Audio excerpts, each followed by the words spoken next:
So what we've got here is the Silicon Dust HDHomeRun set-top box and tuner. This was just a quick setup for this live. We actually installed that for a client a couple days ago. She decided that it was a little too cumbersome to use and wanted to spend a little more money for a Hulu Live subscription instead. So we'll show you why she wasn't too happy with the layout and the interface. But what you can see right here on the screen now is actually running through the HDHomeRun, and that is an ATSC 3.0 tuner, which means it can receive and decode 4K content from an antenna. So this is hooked up to an antenna on my roof right now, and you can't see the clarity because the camera is only capable of 1080p, but this is very, very crisp in 4K. It's a great picture quality, and that's all free over-the-air transmissions. Since we've got at least one viewer here, real quick, I'm using an NVIDIA Shield to control this through the HDHomeRun app. So you can use this on any streaming device, Chromecast, Roku, NVIDIA Shield, Fire Stick. The app is compatible with all of them, most smart TVs. And one of the nice things is you can even use it on mobile devices. So a tablet or a phone is perfectly compatible with this, either iOS or Android. And what you get on the phone is a little bit more, what you get on the mobile app, is a little bit easier to use. When we go to the TV, first thing we do is hit the down button, and that brings up two menus. Over on the right, you've got your channel list. Along the bottom is actually your DVR and extra info. Although, unfortunately, the way it displays the overlay is really very hard to see. Even when you're highlighting a section, like the X here, it's just blue, and it's hard to see over the rest of the screen. The transparency, the background of it really could be adjusted a little bit better. So you've got your search, your full screen, etc., your closed captioning. Again, this is more for when you're DVR'd or if you have specific questions about the stream.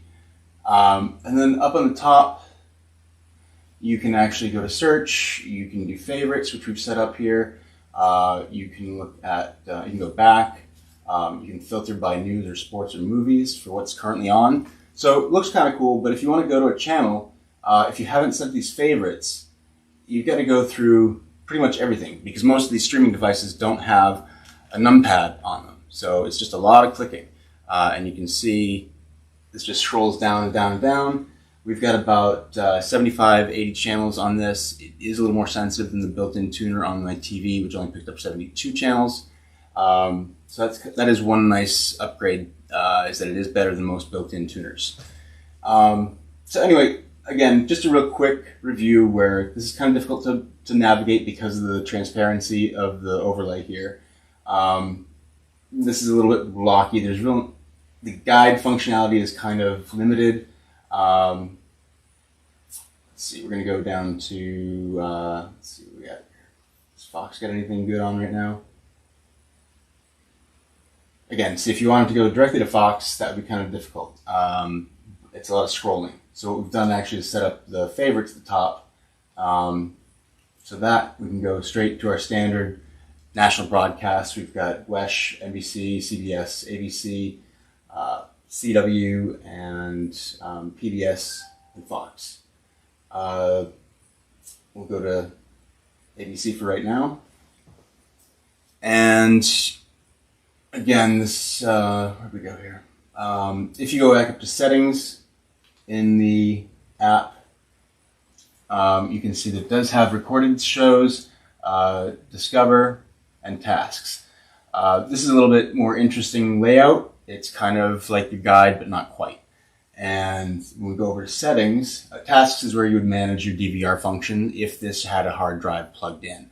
We did not set the hard drive up for this client. It just was a little more overkill than she needed. So if you go to settings, you can take a quick peek here.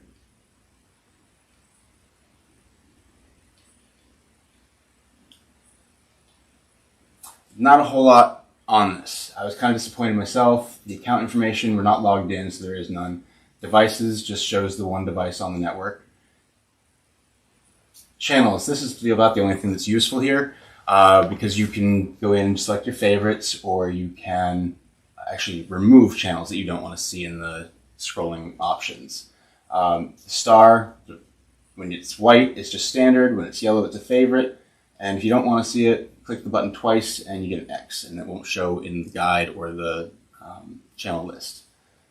That's really about it for this guy. The starting page, you can toggle between live and recorded if you do use the DVR function a lot.